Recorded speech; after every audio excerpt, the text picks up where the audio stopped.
Materials supplied by Microsoft Corporation may be used for internal review, analysis, or research only. Any editing, reproduction, publication, rebroadcast, public showing, internet, or public display is forbidden and may violate copyright law.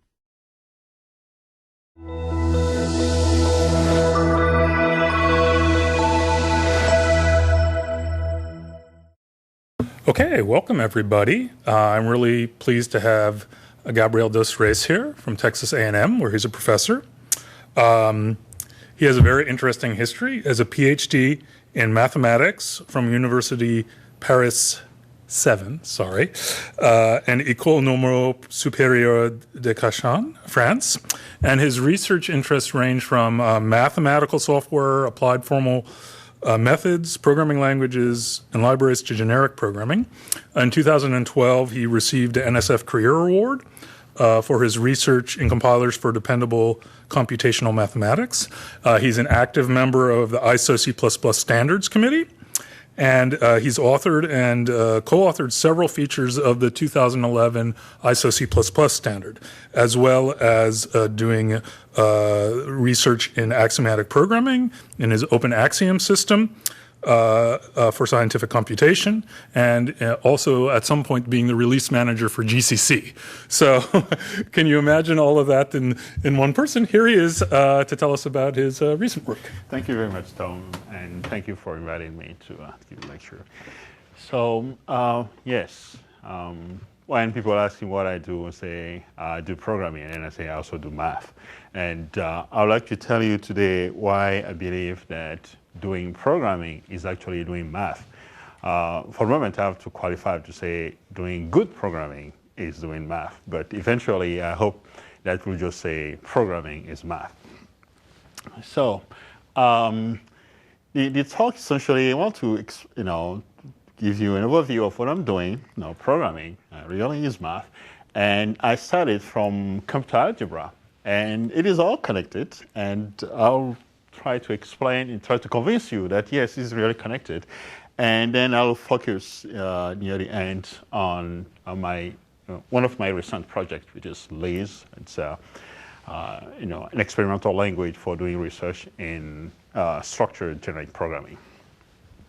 So I started as a student working on geometry, and then got seduced by using computers to do geometry, and then quickly spent too much time in the computer room, and now I'm going back again. Okay, so I did an internship. I started with internship I did at INRIA, working in a European Commission project called Frisco, which was a project to write libraries to solve huge polynomial systems that people found in science and engineering. And I was mentored at the time by Victor Pan, who is one of the experts on structured matrix computations and so forth, and had to work on the one of the fastest algorithm for uniform approximation of univariate polynomial roots. And at the time, there were several, the project consisted of people working at INRIA, Sophia Antipolis, and at Rennes, a little bit in the north, northwest, and people in Italy and Spain. But essentially, we had only two implementation languages, Fortran and C++. So I didn't really find myself very comfortable with Fortran, so I chose C++, and this was 96. So you have to remember at the time, I had GCC, but it was horrible. And the other choice I had was Sun Microsystems compiler, CC, which is pretty good.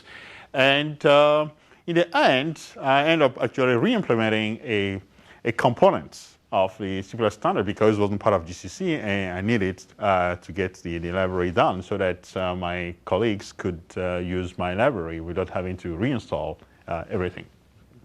And while I work on the implementation of Valerie, I found several bugs. And the only way I could actually get them fixed in the standard was to join the AFNOR group, which is the equivalent to the ANSI group or the French group. And then, I contributed Valerie to GCC, and as a punishment, they asked me to become maintainer and later become release manager from 2002 till 2007. We stopped because can't be professor and, and release manager at the same time. But what I got out of it was real interest in supporting generating programming, because a lot of computer algebra and using C++, of course, templates, discovered that you need to do something different. And the reason why I got in GCC was I thought, well, it's just a software, so it should be fixed. And that turns out to be a little more complicated than I realized at the time. Okay, so I'm going to to show the connection between generating programming with C++ and computer algebra. So generating programming is essentially a methodology for developing reusable form of libraries, and you want efficiency, and really you want to parameterize the components so that you can reuse them, and you want to manage complexity. And my background is in computer algebra, where we have very rich mathematical structures. So it is essential that we find a way to manage complexity. So since you're here, you have one function called find. I can use it in a vector, I can use it in a list, and I can use it in any unidimensional sequence, and it just works the same. I can reuse the same, wisdom, working on the vectors or list. Now, why is it important? It is important because it is a principled way of constructing software. We need principles. We need things that scale. And the other thing is that actually it is not just some experimental methodology. It went mainstream. This is not just some academics, playing with for all or exist. It is there, real code. Now here at Microsoft, Adobe, Google, Bloomberg, A9. One of the things common with Adobe and A9 is that Alex Stepanov, who invented the STL, worked at Adobe till 2 years ago, and now he's at A9 and still working on generating programming, trying to get, educate programmers to get things done. And actually it's effective. There are many places where object-oriented programming was very fashionable in the 90s, failed, where using generating programming actually succeed pretty well. Languages like Java, will tell you why they started as pure object-oriented, and then they added generics. There's a reason for that. Now, a connection with computer algebra. So actually, computer algebra is one of the original areas of generating programming because of the complexity and rich structures that computational mathematicians have to deal with. You can think of GCD, and if you think of the Euclidean algorithm, the statement of the Euclidean algorithm is very abstract. If you have a Euclidean domain, essentially a connection of things that look like numbers, you can divide them, and you can have a process that tells you when you can terminate. So you have some kind of termination criteria. You can do GCD there. Or you wanted to compute Gaussian elimination. This is what people who do linear algebra like to do. And you can do Gaussian elimination with floating point numbers, which is kind of approximation of fields. But what if you don't have division? Well, it can still work, use Gaussian elimination on rings that happen to have the right property. So you see that if you set up your algorithm and you understand the conditions, and very little bit, you can get a variety of complexity and very good algorithm that actually scale. And last thing, and probably said before, I'll repeat it again, is that mathematical structures are very, very complex. That's one of the things that I learned. So math is great, but you better understand that there's a lot of complicated stuff out there. And generating programming helps with complexity. Well, there are many ways of doing generating programming. If your favorite language is Haskell or more FP oriented, there's really a lot of good stuff out there, and there have been several experimental systems to look at several ways of doing generating programming from Haskell point of view. Most of these have in common a focus on the representation of data. Okay, and try to explain this with analogy or sometimes inspiration from category theory and type theory. And this is actually what you'll see in most academic papers. And then there is the other aspect that where you focus on algorithm. So as I said, if you look at computer algebra, it's mostly having to do with algorithms. Okay, so Stefanov explained this and exemplified this with the STL using several templates. The focus is on algorithm. It's very, when you go to industry, it is what you find predominantly, even whether you use C#, Java, its focus is on the algorithm. And I learned it from the computer algebra community. And the idea here is that you may have a general formulation of an algorithm, but you can add a series of requirements and refinements to have better complexity. So, for example, if you want to search an item in a sequence, you can do linear search. But if you happen to have if you have a single linked list, then you have to do linear search. But if you, let's say, have an array and you know that the array is sorted, you can do binary search, and there you have better complexity, on average, than you have linear search. The connection between data type generic programming and algorithm-focused generic programming is still something that's done.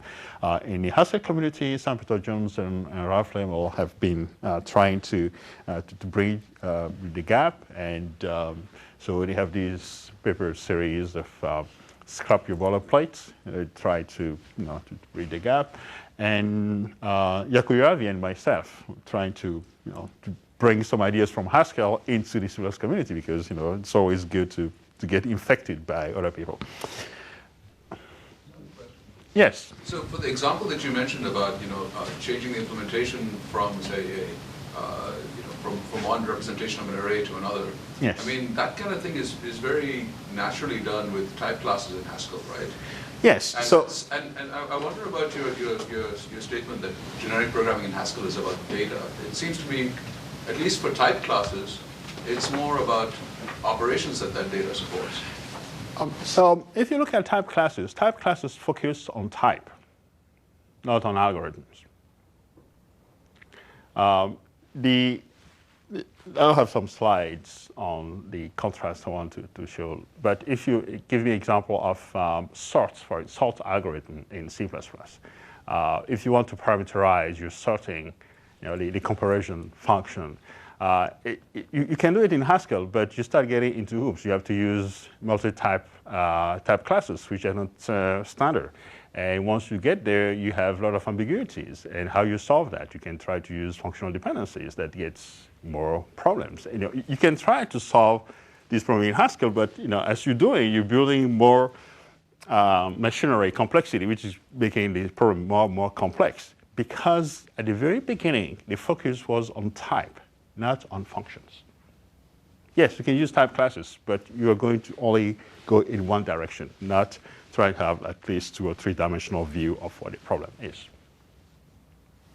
Okay, I'll wait for more. Yeah, sure. We can have more discussions on this, but yeah. Very good question. So I'm going to give a brief example of interaction application of generic programming in computer algebra. It's algorithmic differentiation. So we all know this thing about differentiation when you take calculus class, which is, you have the Leibniz law, and so it sounds very simple problem. The problem you're looking at here is different, which is that you have a program that computes some mathematical function, and you like to have another program that computes the derivative of that function. So you don't have a closed formula. You have an algorithm that computes that function, and you like to generate automatically another program that computes the derivative. So that's algorithm differentiation. So, transformation phi here, if you accept that you have some semantic function that gives you meaning to your program in some mathematical domain, and you like, have the mathematical property that you can get derivative, and you like to have a transformation of your source program into something else. If you take the meaning of that, you get the derivative. That's what you're looking at. Well, the first thing is, this is not divided difference, meaning it is not computing the value of a program, a function at 2 different points and then divide and by the difference. This is not what it's about. That scheme is numerically unstable and not very interesting. it is not taking an expression tree and just apply Leibniz rule indefinitely. That assume you have a closed formula. That's not what it's about. It's about, imagine you take the libc implementation of square roots, okay? And you like to have a function that computes the derivative of that. That's done automatically, not using difference equation. Okay? So if you want to do that, the first thing you need to do is to get a better understanding of what is going on.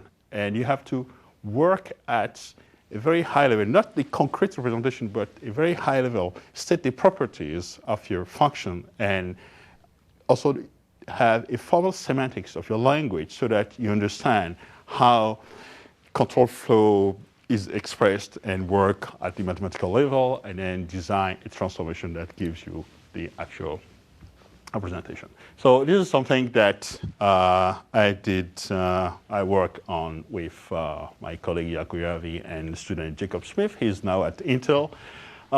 So one of the reasons why this is actually a good thing to do is that most functions we use in science, they don't have closed forms. Now, when you take calculus 0, 2, or 3 classes, they always come with very nice functions, and they teach you how to compute derivative. Till you move to the real world, where you have to solve problems, and suddenly you realize, well, most of your functions don't have closed forms. Okay, they're probably defined by some differential equations, and you devise algorithms to compute a function, but you don't have a closed formula. And sometimes, even if you have a closed form, you don't really want to represent that as expression 3 and derive it. If you take this sequence series of functions, for example, so you have 0, you have the identity, and then the whole thing is essentially like, it's like, Fibonacci function, but it is not because you have some log there. The interesting thing about log is that when you derive it, you get quotients, and it keeps going on, and so on. Well, if you try to derive, compute the derivative of each element here, essentially the representation double at every step. So you don't want that. Whereas if you represent it as an algorithm that computes, the algorithm is compiled, fixed size, doesn't change. So you prefer the algorithmic representation over the expression tree representation for doing the computation. And the rule that you actually use is not the Leibniz rule that says essentially this thing plus linearity. What you actually use is the chain rule. So if you imagine that you have statement S1, statement S2, you run this on the machine, essentially transformation of the state of your machine. So if phi is this function in the transformation that computes the derivative, well, you have to use the chain rule, right? Let's say if you compose f and g, then the derivative of this whole thing is the derivative of f applied to what was there earlier, which is the function f1. So this is what you use in practice. This rarely, sometimes, when you have x times y, you probably need that, but most of it, that's what you did. And this was actually implemented as a library. And the reason why it was very successful was that in the OpenAxiom system, we have this notion of categories, which would be equivalent to type classes, except that they are multi-parameter type classes and well-behaved. And the whole library in Axiom is generic and structured in a very mathematical way. And Axiom was designed to prove a point, which was that you can do structured computer algebra with strong typing. If you take Maple or Mathematica, that's not the case. Mathematica, you have expression tree, and you substitute, you'll get something. If you get the answer, great. Most of the time, you get something. You don't know exactly what it is. Maple is close to that. And it turns out that this actual paper was an improvement over what existed in Maple in 2007. I think they have beaten us now, but in 2007, it was a huge improvement over what, the state of the art. Yes? So are you assuming that the functions are continuous? Very good question. So the question was whether I'm assuming the functions are continuous. Not only I'm assuming that they are continuous, I'm assuming that they can be differentiated. And furthermore, I'm assuming that the algorithmic representation is very natural. So to give you an example, if you take the identity function, you can decide that, well, it's f of x equal return x, something like this. Or you can say, well, it is return x except if x is 42, in which case you return 42. You have a switch statement. So suddenly you have some kind of artificial discontinuity, right? So I'm not assuming any of those things. It is a restriction on the form of the input program. In practice, it is not a big deal, because in practice, most people write functions the natural way. And if you write it in a way that is not natural, if you write it, well, return x except if x is 42, then return 42, you'll see that you get the derivative. If you apply the rules, you get 1 for everything except 42 will get 0 because it's constant, right?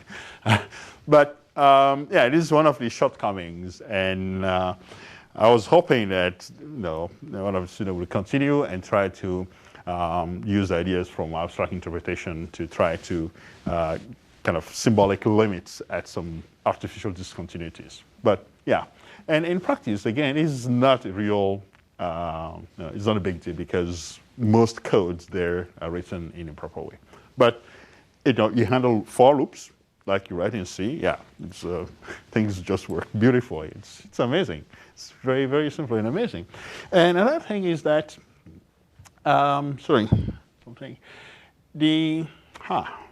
yeah, so algorithmic differentiation is actually numerically stable. It inherits the same, we can actually prove a theorem if you write down the formal rules that if you do this program transformation, the numerical error you get is the same as, the accuracy is the same as the original input.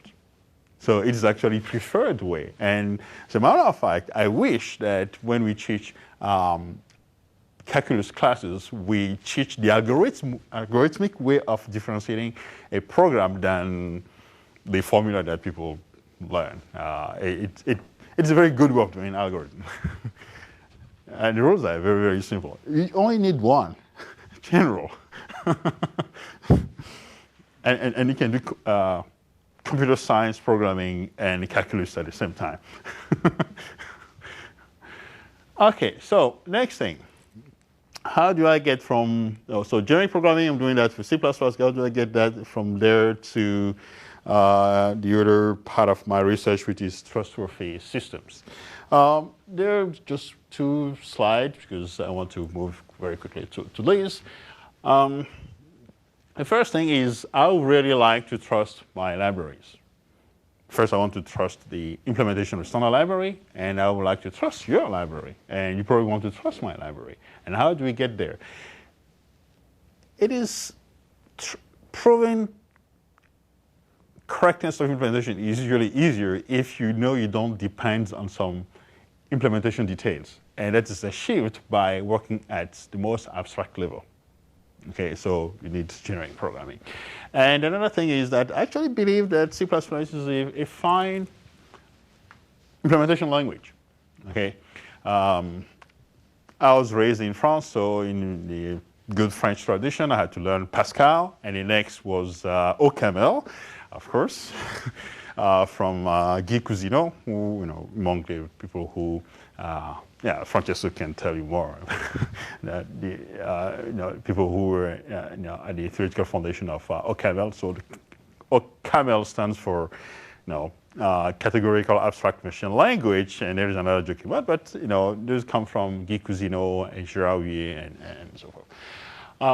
But C++ is a very fine language to work with. You just have to be principled and disciplined.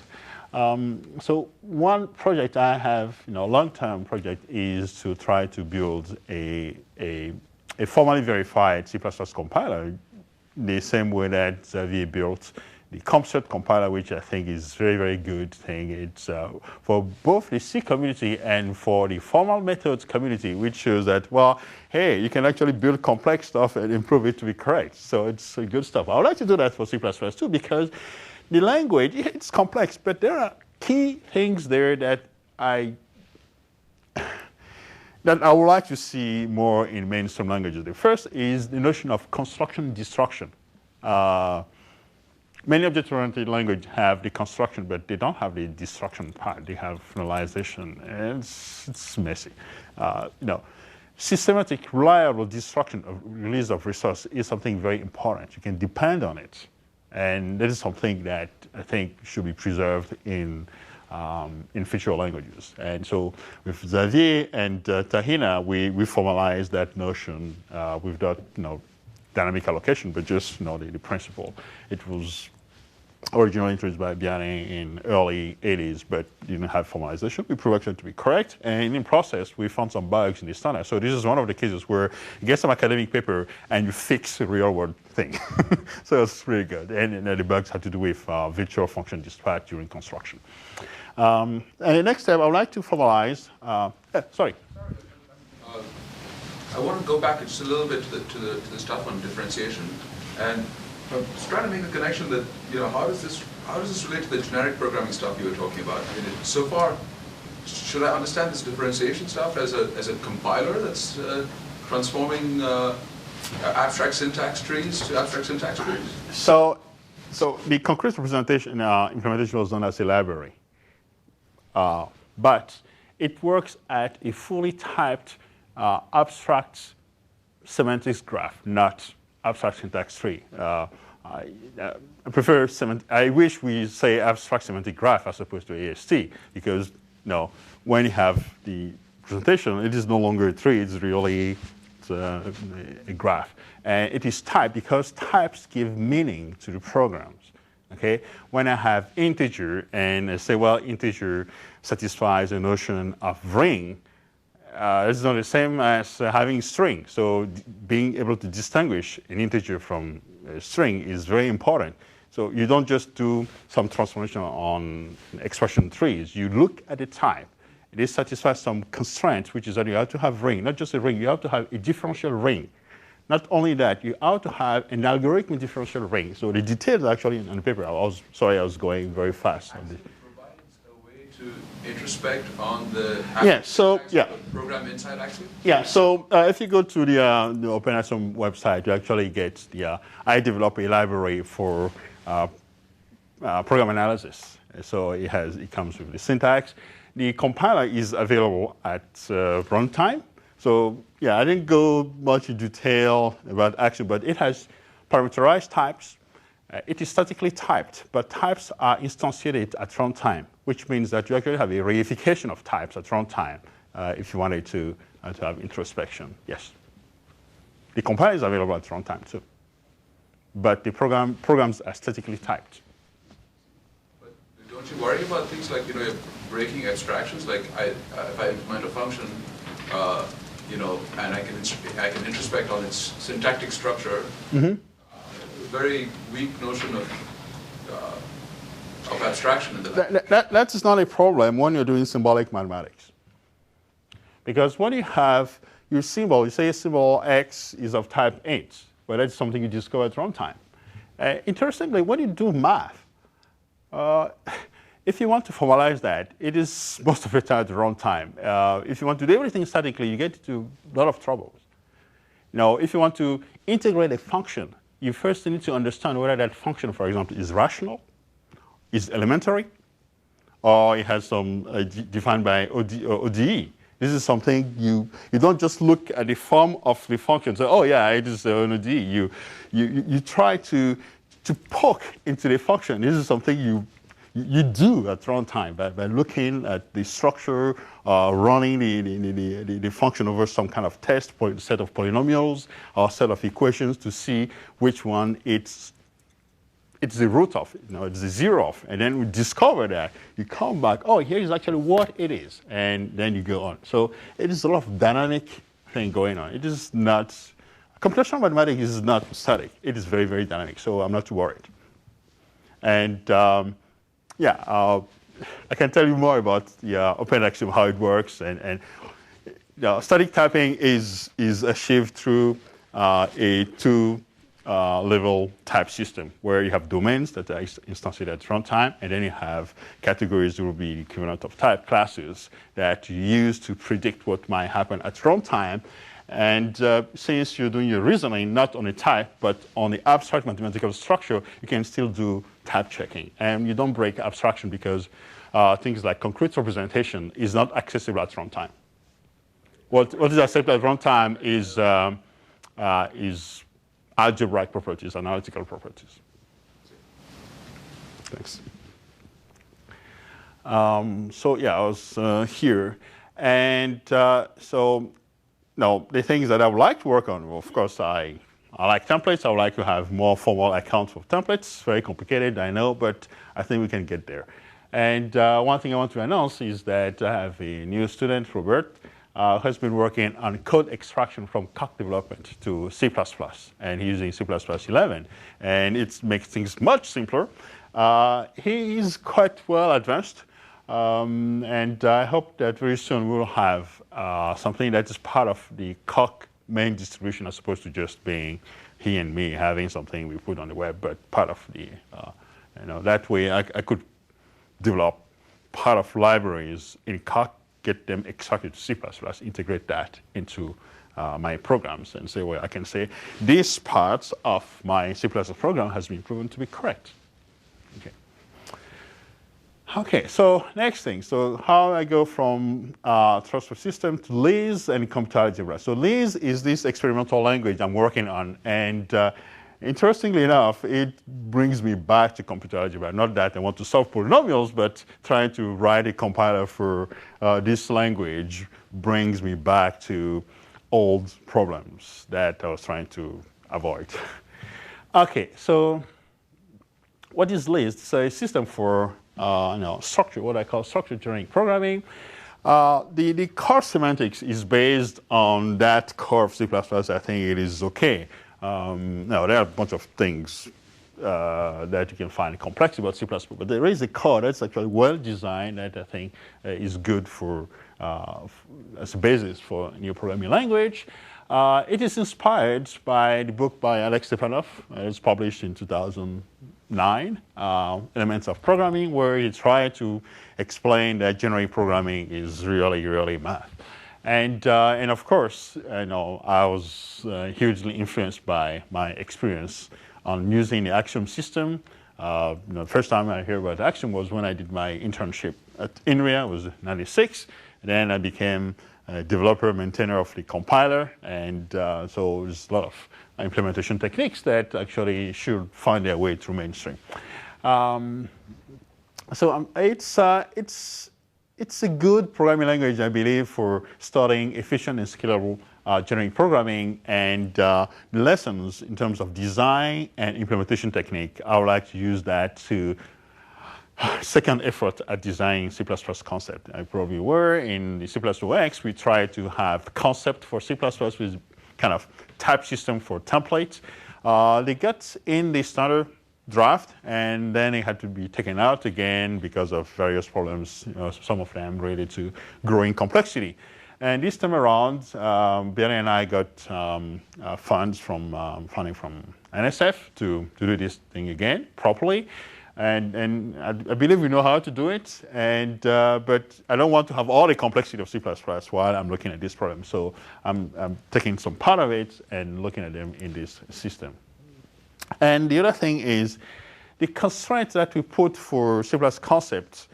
We believe that for this to succeed, we have to break with conventional type checking. What I call by conventional type checking is you have a nice interface, and you're going to represent this by some kind of vtables, and you're going to dispatch vtables at runtime. That's not going to fly for C++. The reason it's not going to fly for C++ is that if people have to move to improve system and lose in efficiency, they're not going to do it because the disciplined C++ programmer knows how to use template effectively. What you're trying to do is to get the masses do the same thing, get the same benefits. So we have to break with conventional type checking. And it is being developed as open source. It's under BSD type license. Can look at the code and do whatever you want to do it with it. It's fine with me. So it started with Carla. She was at the time undergrad, so I had her write the first parser for Liz. She's now at Microsoft as program manager. Then after that, Eric Ketzen, I had him rewrite part of the Sona library using the facilities that I added. And based on his work, I decided to rewrite the parser myself and change completely the syntax. So since last summer, I've been busy rewriting parser. Jason is a PhD student with me. He's actually from ECE, he's being co-advised, and he's interested in network and secure network protocol design. And he wanted to use the ideas from Liz to look at, good design for a network. And Jordan Donay is undergrad doing research, and he has been very good at finding bugs in Liz implementation. Now, the first thing is that I'd like to go back to Hindley Milner, and I suspect this probably is related to some of your questions about Haskell. So we have a GIRO in programming language, which is the Hindley Milner type system. It's a masterpiece. It is great, and it has only 4 rules. Sometimes 5. Originally it was written 5, but you can have 4 rules. And it is based on very simple ideas. You look at your programs, and what you're doing, essentially, you have functions. You apply them. And you have variables. That's essentially all. And the idea is that you don't need to write types for your program. Just write your program. And based on the structure, we can tell you whether it is well-formed. We have rules. It's well-formed. And the compiler is always the winner. It's going to infer a type. And if you can supply your type, if you supply a type, it's going to be a smaller version of what the compiler can deduce. Smaller version in terms of instantiation, going to instantiation of the most general type. So what the compiler infers is always the best you could possibly write. So you write your program without types, and if you believe that type gives meanings to program, then the compiler is going to find meaning for your program. And because it can have several types, that means it can have several meanings. That's a very, very simple idea. But what happens, well, it's a clear success, but what happens is that it kind of put emphasis on some kind of a bottom-up views of how we look at types. Usually we take most traditional papers on type systems. They're going to give you some initial algebra. It's here's the way you construct things, and it's what you do with it.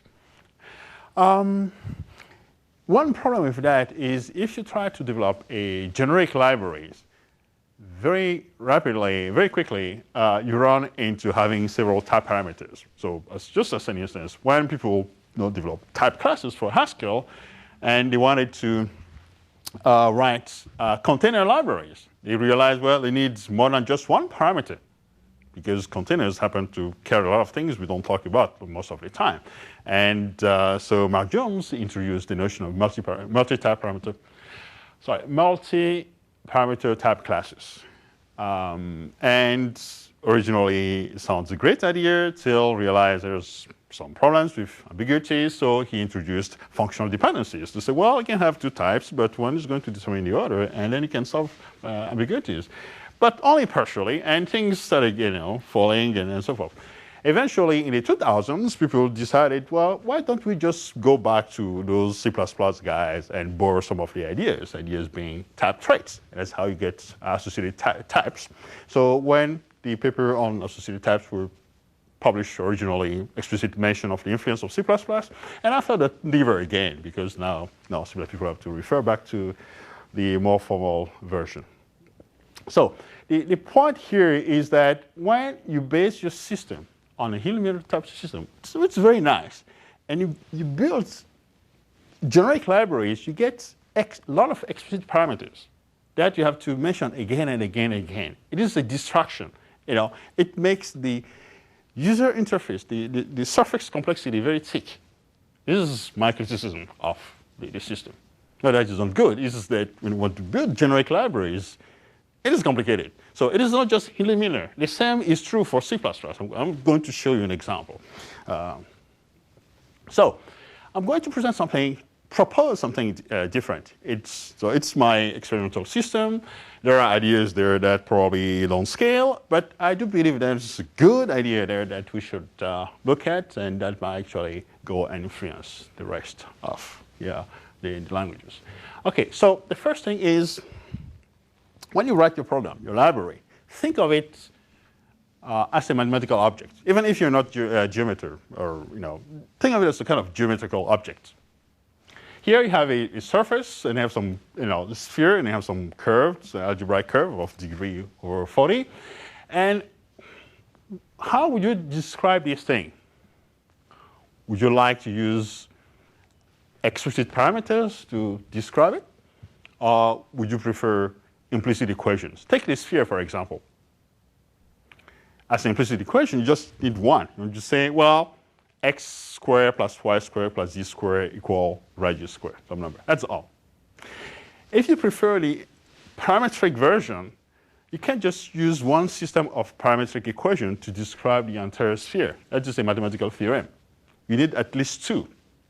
Now, if you need two, you're going to have redundancy. Now you need coherence conditions between. It's complicated.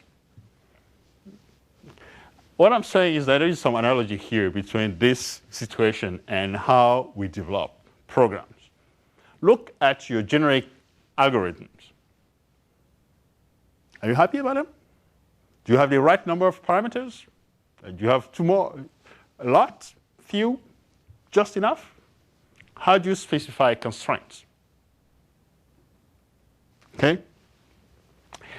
Now, if you take the explicit parameterization, for example, this is a parameterization of the sphere. I'm just using the stereographic projection, and compare that with the implicit equation.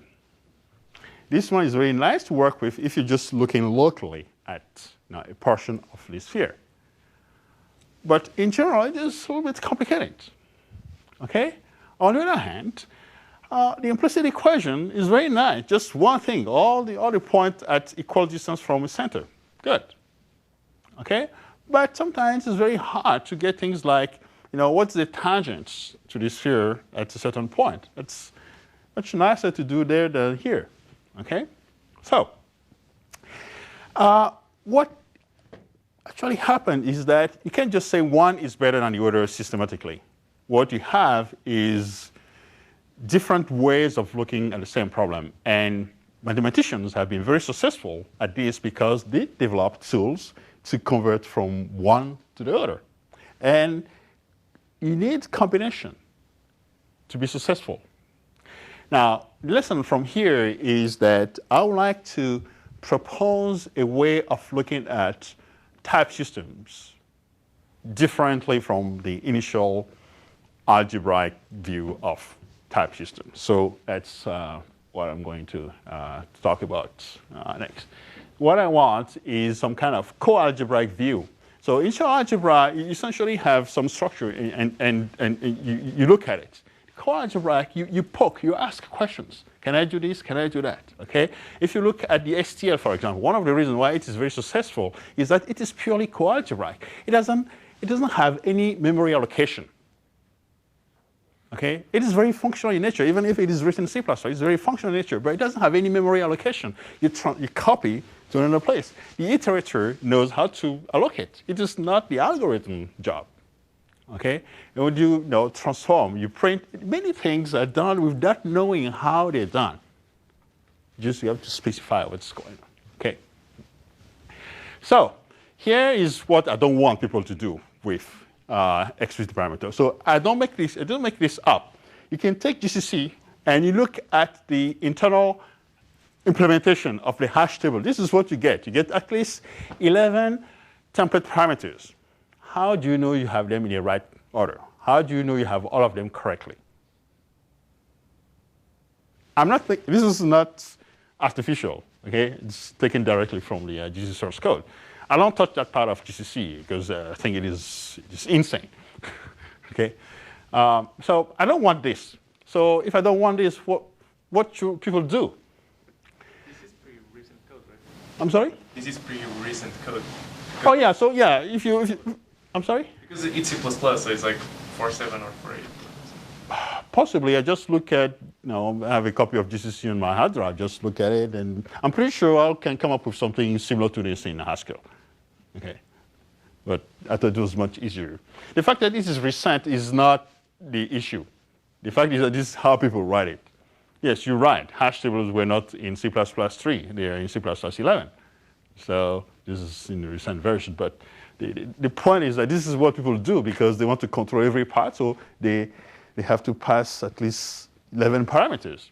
They have to mention them. So everything is real except this ... because they are huge parameters and it won't fit on the slide. So I just replace them by dot. But if you have the source code, you can look at it. It's ugly. But apparently it works. So I don't want this. What I want is, the first thing is, we spend too much time, especially in object-oriented programming world, asking what is this thing, as opposed to how can I use this? And when I use it, what does it do? That is actually what is most important. The STL is successful because it doesn't ask you to be something. It just say, this is general conditions. When you use this thing, this is how it should, what it should produce. So you focus on a behavior as opposed to some kind of glorious state of being something.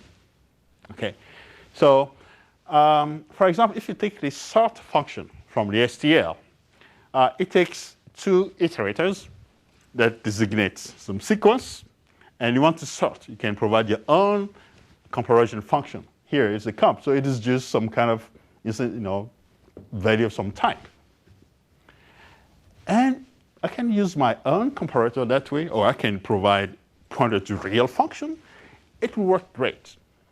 The problem is, if I even messed up and pass the wrong argument, well, I get very terrifying error message, and I don't know where to start. So the question is, how can I specify constraints on these template parameters that reflect what they're supposed to do? Not what they are, but what they're supposed to do. Okay. So to look at that problem, so we tried that, in past decades, and didn't work exactly as we wanted. I'm very persistent. Do you have a question? Sorry. Oh, I'm very persistent, so I'm trying again. And so I want to isolate one aspect of it and study it in some experimental language, gain some understanding, and see what scales, and get that back to C++. Okay, so the idea is to impact a real-world language, industrial sort of language, but looking at fundamental problems. So the quadratic view is that, well, I'm going to look at type checking differently. When you look at type checking algorithms, there are certain questions we ask implicitly. I want primitive for that, specifically in the language, so that the programmer can state what's going on. So the first thing is, distinguish something that can call from something that shouldn't be called at all. So call that function.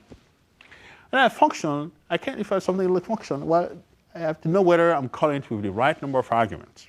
So I need a primitive that gives linearity of a function type. Then I want to be able to look at each argument positions. So this is also an input type is an operation, binary operation that gives me the type of a parameter at a given position, and then the return type. So if you take a geometric view, essentially a function is an object of n dimension, or n plus 1 dimension, where n is the linearity. And then you use input type and codomain as the coordinate axis to talk about what's going on, right? Okay, so it's that geometric view that informs what I'm doing. So for example, if I take the function type, now point vector, and I construct a vector field, for example, where the arity is 2, and the input type at 0 is point, input type at 1 is vector, and the codomain is vector field. So that's essentially what these primitives are about. Now, my claim is that these 4 primitives, and 5, because I also need a way to know when 2 types are equivalent, are sufficient to conduct type checking of an algorithm at the most abstract level. So that's my claim. Okay, and that's what's at the basis of the LEAS project. So here I have a mathematical, so I want first to prove that you can actually have a mathematical statement of something and have that in code that's run. Okay, so here I take a notion of a homogeneous function. So a function type is said to be homogeneous if it takes at least one input type and all its input types are the same. And we don't say anything about the return type. So the arity must be must be positive, sorry, and for all input type you have the same. Here I have equality.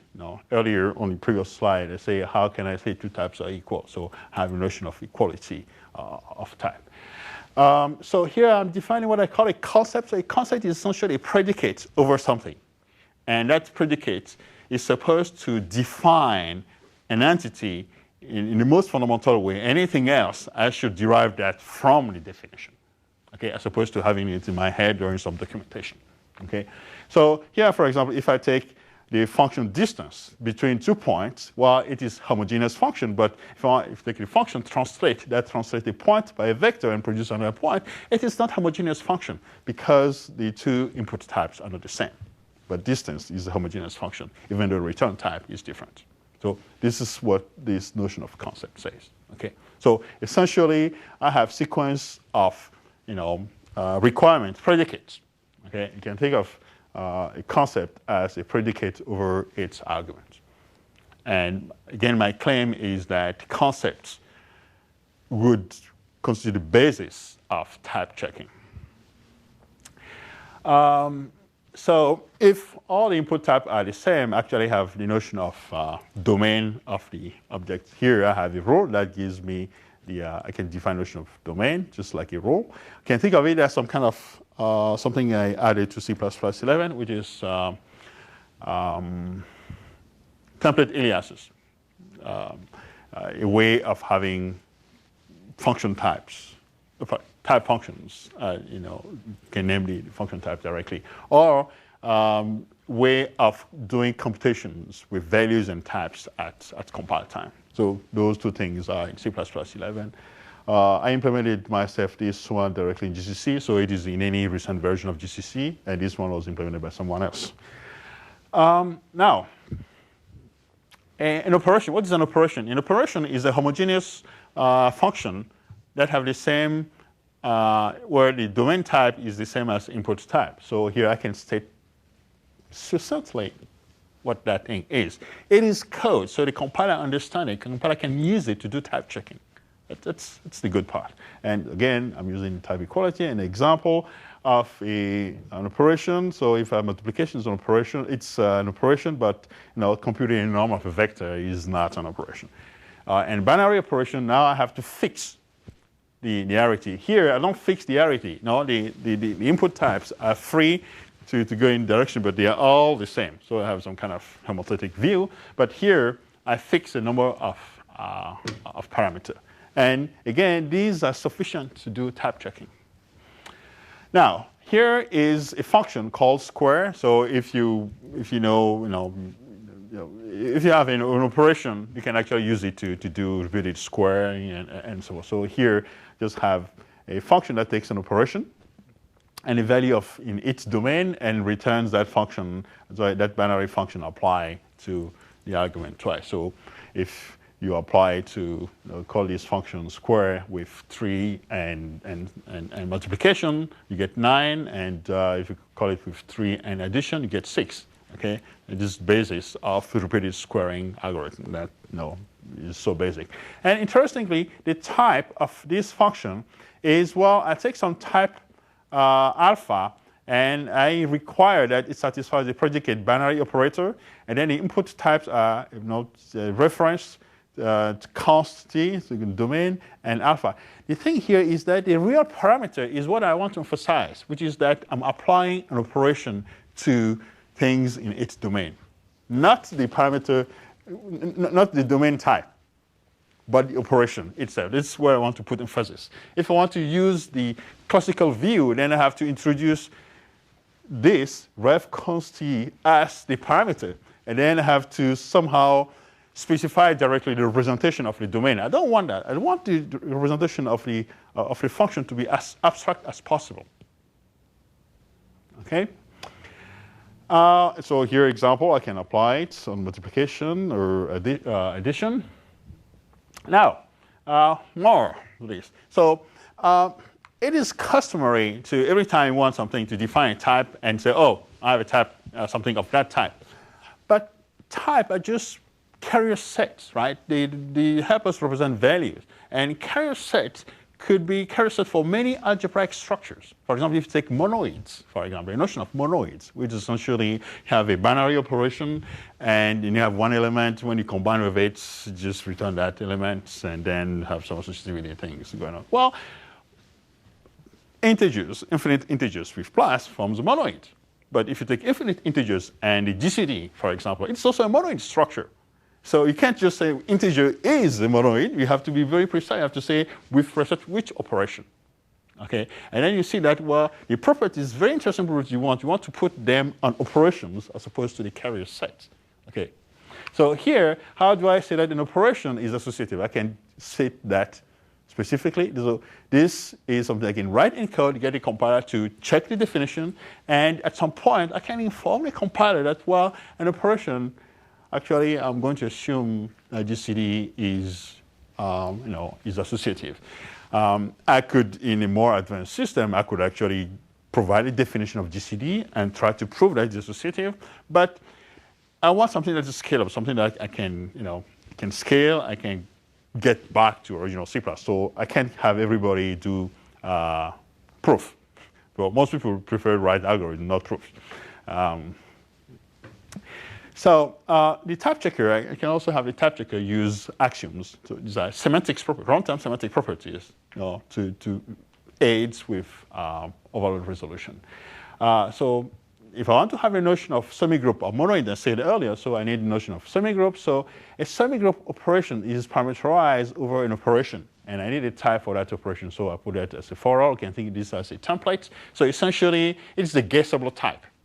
Okay, what I really want to supply is an operation. I don't care about the type, but I need a type so that I can get some other things move. Okay, and then I can define a notion of neutral value. It's an axiom. So, and if there is some value e, and if I put it in different places, I get the other stuff back. And now I can state what it means for an operation to be a monoid operation. Well, essentially, I need to have some distinguished value. It's a neutral value, has to satisfy that property. And by the way, I would like to be able to refer to that later on. So I introduce a rule that says, well, I want to name that neutral value, E, later I call it neutral value. So implicitly, this is actually a function of the operation. Okay, because I have some existentials here, you get this colonization, and it turns into a function. This is a principled way of doing type functions or associated values. Currently, in C++, you have traits, or in Haskell, you have type families. And you state axioms. They are not even controlled. You can control, but most of them are not controlled. And they are the root causes of many of the headaches that Haskell people have, and many of the headaches that C++ people have trying to build a scalable generic programming. We want type functions, but we want them in a structure. We want to know when you introduce a type trait at a given point, what is the controlling condition? It is there. So this is not something that is defined by the programmer willy-nilly. It has to satisfy some constraint, and the compiler is going to check that. So what do I get out of this? Well, the first thing is that I got a shorter and clearer code. It has higher level specification, and it aids verification. And I really want to get rid of these things. Okay, they look nice, but they are not good for software construction, at least scalable software construction. And so one thing that's very interesting was I had a student in 2009, 2011, and I said, well, let's look at this in a computer algebra system, because we have rich algebraic structures. We should be able to do something with it. So the first thing is, can we do some form of low-hanging fruit, some kind of implicit parallelization? Many operations happen to be associatives in a computer algebraic setting. So can we get this thing actually? So at the Pascal conference, we were able to quantify opportunities for implicit parallelization if we can inform the compiler about certain algebraic properties like associativity, neutral elements, and so forth. So GCD, which we use very frequently in polynomial system solving, is one of those things where we gain a lot. And then in a subsequent work, I got him to actually get the compiler to do program transform and generate code implicitly. And it was pretty good. Yes? Do you have a result for the computational complexities of type checking? Yes. I hope soon. Yeah. Yeah, I know I'm running a little bit time. Yes, I'll get to that, and this is where it is still ongoing work, and I would like to see what scale and put it back. But I do believe that reducing the number of explicit parameters is a good way to go. But your system is basically first order logic. Yeah. Right. But you can combine things. I will surely be the formal version. Yeah, I had the Greek part of it too. Yeah. So is it even decidable? Oh, yeah, good question. Is it even decidable? Well, so the system is implemented so that I can experience but currently I do have restrictions like, well, certain quantifiers cannot be nested, and so that I can decide things. And the other thing is, it will be very interesting from software engineering point of view, what kind of restrictions, if you put certain restrictions on certain logical formula, what kind of programming technique you can develop, what is supported, what becomes too complicated. Interestingly enough, the STL is very first order, and there's many things just work beautifully. And of course, I would like to test this in other fields and get an idea of what actually worked, what doesn't. Yeah, but yeah, in full generality, it is not decidable, but that's fine, even in Haskell, because have type classes and can do type level computations and never terminates and so forth. Okay, so good thing is that part of the algorithms that I developed for Liz were used by Andrew Sutton, who is a postdoc with me and Biane on this new version of C++ concept. So we got the 2 weeks ago we got the ISO C++ Standards Committee approve the request for technical specification. So we are going to say we want this. But the committee want to have some formal presentation first, and if they all agree on it, then we just drop it in. You're going to get some sort of axiom specification based on first-order logic into C++. Yes, that's the goal. That's the goal. And actually have another student show shortly that's actually working on that with GCC. Good luck with that. I know if anybody can do it. Sometimes you just have to keep asking till you get something. Last year I showed the design and the early implementation at CSCM. And so the thing is that concept actually elaborated into a set of proof obligations. When you define a generic function, you use them as hypotheses, so that you can check the body. And when you call a generic function, you have to provide evidence that the proof obligations are satisfied. So that's essentially what the idea is about. So you can have predicate like this, so essentially propositional formula, okay? You can ask that a certain operations exist. This is resolved through name lookup, and you can postulate axioms inside the concept definition. This essentially requires the compiler to go up and see whether there is a statement by the user that certain property holds. And then you have how to get rid of type traits. Okay. Now, so essentially, I have the quantifiers. So just asking you a question: is it decidable at all? So this is so the full implementation is, of course, undecidable because I want to experiment in several directions. But here I'm showing essentially the part that I'm comfortable about. So I have a constraint. Essentially, I have a quantified formula with the types. And sometimes I want to be able to have some type deduced, like in templates. The template type parameters are usually deduced. So the question mark says I want the deducible part, and expression. So this is just a simple expressions. I can do a function call, function definition, and then instantiate a type. Have formulas and variables, of course, and a program is just a definition of functions or definition of concepts. And when I'm doing type checking, I have to maintain all declarations, and I have to maintain the axioms, properties about entities. And of course, one thing that doesn't show here is that this is all, since I have equality between types, I also need a congruence closure to keep track of when things become equal. Like when I say codomain of F is the same as domain, then I have to maintain that in all the type checking. So the implementation is a little bit tricky, but it works, and it's actually one of the earlier things I did, and I was very happy about it, and it's pretty cool. So the implementation, so this question here, I didn't say much about the monotype, but essentially because they are expressions, and then it becomes type by putting restrictions on what actually, it's like when you have dependent types, you have to, the way you decide something is a type, you actually evaluate to see what's going on. And you put restrictions on the structure. Yeah, Ben, you had? Can you have infinite types, or is the issue of compilative types ever? Yeah, so compilative has some evaluations like compile time. Okay. Yes. Yeah, But on the rules, for example, the rules are essentially functions that evaluate at compile time. And we already have that in C++11 already. So yeah, I put that in C++11 last time around and say, yeah, you can have certain functions if it's simple enough. And actually, it makes now computations go forever, but we already do that with templates. So this is just a better way, a simpler way of doing the same thing.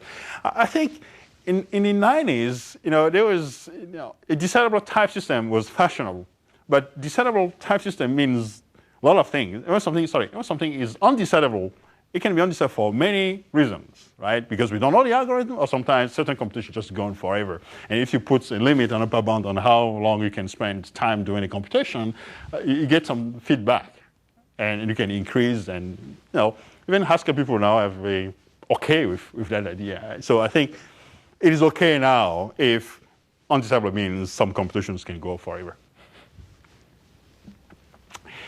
During type checking, I have to maintain congruence closures for type equality. Just to give you an idea about how I elaborate this. So if you take the source level definition, so this is pretty simple. So homogeneous is here it's a concept constructor. So it has type, it takes a type, and there is a predicate on a type. So when a predicate is unary, I can use this as a type. When say f colon function actually means f is a type such that the predicate function of f holds. Okay, it's just short notation, and then define a concept, and in the body I have that arity has to be positive, and then elaborate this. So I put some constraints on. So a question that I get very often, both implementation-wise and when I present this, is what is the theory that you have for integers? Is it everything? Can I test, primality or that kind of stuff? Okay, for a moment, just say I can order integers and essentially that is all. And I have this built-in notion of, the integers are bounded. I can go more. I can do more, but I wanted something pretty simple. Once you start writing, only the basic concept are a little bit complicated to get, but once you get that, it's fine. The rest is pretty simple, right? Here, I'm just saying that codomain has to be the same as domain, and domain, it's the rule, so it gets evaluated at compile time, it gets into this form, and so on. So again, equality constraint, I maintain them throughout type checking. And one slide, something very interesting, is when I say that, well, I have a notion of monoid operation. So the idea is that you have this function, it's a certain type, it's a semigroup operation, and there ought to exist an element in its domain such that I have this relation between f and that element. And by the way, I would like to refer to that element later on as neutral element. So when I elaborate this, I get two things. I get, of course, the definition of monoid, which is just essentially that. I have, I have a semigroup, like here it's alpha. So it's So I have to be able to infer alpha. It's up here. It's inferable from the argument f. Here it is a bug, sorry. It's alpha should be there. And then the actual function goes from f to the concept. And the requirement is just this, that I ought to be able to find this. And this is solvable by just looking at database, query database, and find this. Now, the other interesting thing is neutral value. So neutral value actually is a function. This is associative value. This is the type families, but in a principled way. It is implicitly defined by the compiler, and the compiler knows exactly when it defined it because there is a conditions on where it is. And one of the problems that we have with type families in Haskell is that most of the time they're unprincipled. So when you're designing an algorithm to do type checking, you have to imagine that you'll get situations where some axiom just popped out of thin air. No. In real practice, when people write real programs, they don't pop out of thin air. They have conditions. Okay? So if you take that ability out of the program, put it in the compiler, you can actually do type checking. Okay? So neutral values is an uninterpreted predicate relating the function and the neutral element? Or do you actually say somewhere that, if you take an element from the group and you apply f to that element in the neutral element, you get back the... So for example, okay, so it's associated. So this is an axiom, but neutral element, it's defined here, but I could have assumed a neutral value GCD. But these f things are C++ functions, right? Which one? F, the operation. Yes, yeah, C++ functions, yes. So these are the points where I trust the user. Well, but this thing could have like effects and... Oh, you're talking about the natural value? No, they are context function. They are side effect free. The function f I'm talking about can have side effect. That is fine. But these axioms are pure expressions. And so when you say f of x of e is equal to x as equal, why is it? So what I said is I'm not running the program. I'm stating a property that the compiler is free every time it is type checking and it sees this expression. It is free to simplify to this. It is like these optimizations that compilers do. That point that it's pure and it's total and it's f of x applied to e Yeah. equal to x. Yeah. Yeah. So the point is this. It is already happening. What I'm doing is to try to reduce the clutter. If I have the luxury of requiring everybody to do proof, then it is okay. Okay, so the question is, this is design, how much you require people to do and how much, you tolerate as noise. Okay, if I can get away with, if I can remove type traits and just have this, I'm very happy with that because this is evil. The type traits are evil. Okay, they're useful currently because we don't have a better way of doing it. But if I can take that and replace it with this, that's fine. We do this all the time, even from computer algebra point of view. Here is the thing. So usually people say, floating point numbers, they don't form a field or whatever it is, and addition on floating point is not associative, which is true. You can provide examples and showing that this is associative. But if you know your input data set, on that assumption becomes true. As a matter of fact, this is a real thing.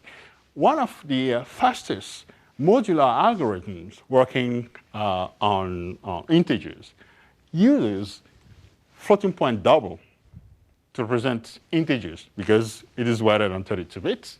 And you get 53 bits.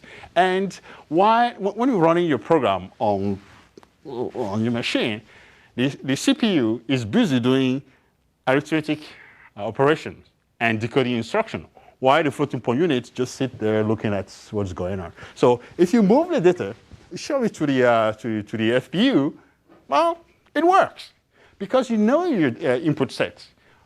Of course, that assumption is not true in the absolute mathematical sense, but you know your input set, and that's what matters. And this is actually a library that developed. It's one of the fastest library on modular arithmetic. Pretty neat idea. Okay, so where am I? Oh, okay. So you get this, and currently you have some feedback. Andrew Sutton, who is a postdoc with me, implementing part of the ideas, some of the scalable ideas into GCC, and we want this to get into the concept technical support. And Michael, his PhD, has been working with me for a year and a half. He's working on axiomatic parts in GCC, so things are moving pretty good. I hope that we'll get some PLG or POPL paper soon. It's going to be harder for POPL, but PLGI is pretty good. So for future work, I would like to have less segmentation faults. Polish the implementation, and get JSON, test more on network. He has pretty neat idea about how to use some of the constraints for a network protocol, and so people like programming by contract and that kind of stuff. So I would like to understand much better.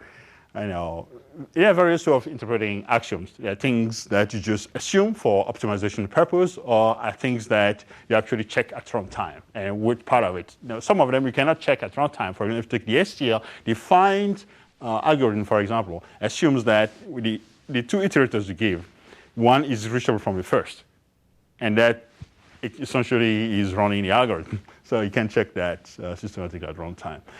And of course, I want formal account for this, and can we trust the user all the time? This is a design point that I have to look at. Okay, I'm ready to take questions. Thanks, Gabby. Any more questions? We asked quite a few. Okay, great. Well, Gabby will be here interviewing for the next 2 days, and thank you again for taking time to come.